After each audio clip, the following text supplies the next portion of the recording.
Siku fulani zimepita, wakati tuliona moto kwenye kituo cha mafuta ama Esantia station service moja. Kama kanuni za biashara zinaruhusu, vipi kuheshimu umbali wa station service juu ya salama ya raia? Sababu station service ama kituo cha mafuta haiwezi kuwa karibu na masomo, haiwezi kuwa karibu na nyumba ya kukaa, haiwezi kuwa pia na nafasi ya umma, yani lieu public.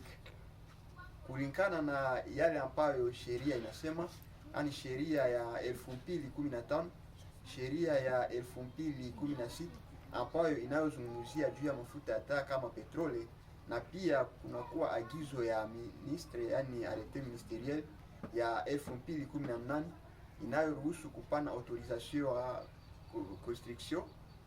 Hiyo maamri tatu zinasema kwamba kituo cha mafuta yani station service inapasha kuwa separe na distance ya 500 metres, ama kituo cha mafuta inapasha kutwenga na umbali ya mita 500. Napenda muongee kwenye commentaire kama namna gani zimejengwa kwenye mkini yenu.